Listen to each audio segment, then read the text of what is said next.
So the thought of the future creating life's separation, it brings the feeling that combines the body with the opposition. And if you think about something like appreciation and Mr. Gratitude, then that gratitude when you're receding, when your hairline is receding, then you're receiving something new. Something is shifting into another thing, and something's happening to you in the moment, and something that you enjoy, maybe. You're surprised, you're pleased, and you're teasing. So you feel this emotional gratitude and soul, and it becomes the signature move of the emotion that's really happening in the signature itself. And that's the ultimate slate of that slate. So in the future, they're going to open the heart and emotion, and they're going to decode the body signals. It's going to be the subjective, objective mind. It's cognac. And it's creating the emotion for you. And it's fabricating the words about bow. And in that way, the body is believing that it's in that future and that it's seamless present moment. And the stronger the emotion that you feel, the more the more altered it seems. And that painted object in the mind, that Satan, and begins to remember that future biologically. It's the same as remembering the past.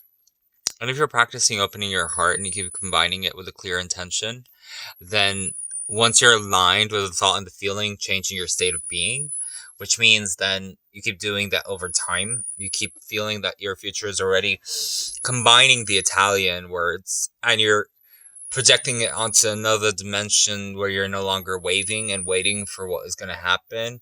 And that Spanish plane. So now you take your foot off, you push it on, and you can no longer predict or control what's going to happen or expect how it's going to happen. You're just connected emotionally to your future.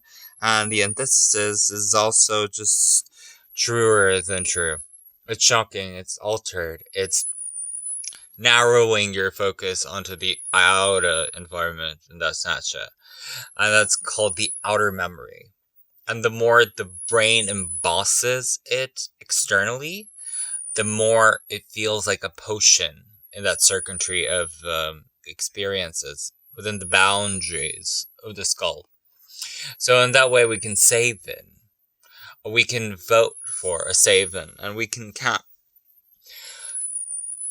dress up, camping at the fire, and revealing your identity in the way. So those problems with your memory of past experiences that are actually acting in the brain, think about the person, the place, and the object, and the experience, and the externals. They are doing something with your destiny. They're just thinking in the past, and every one of those options is like a synapses. They feel a fear. They feel unworthy. They feel like they're lacking the words. They feel like their addiction to those conditionings is all you need and all you can eat.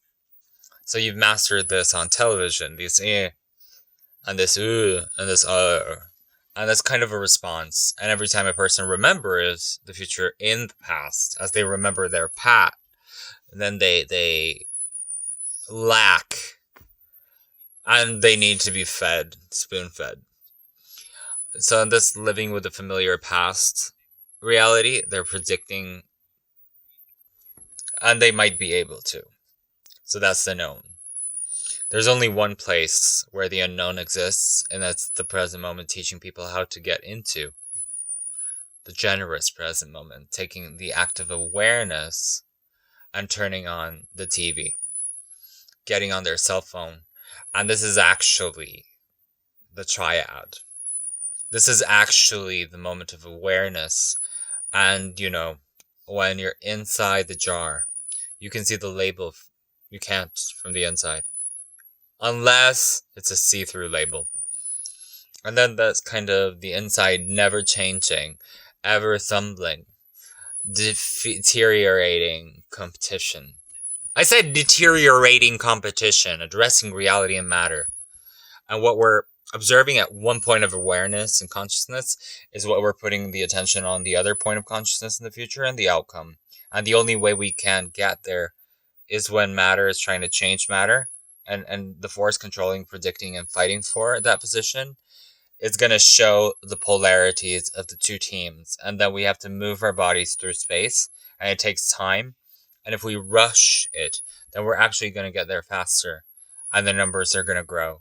And it's going to create an addiction pattern to the emotions that are in the adrenaline released by the Red Bull in the blood. So that person is using the conditions and the problems in the situation they're placed into and reaffirming the same path. We get addicted to the like we don't even like. And that's what change is so hard.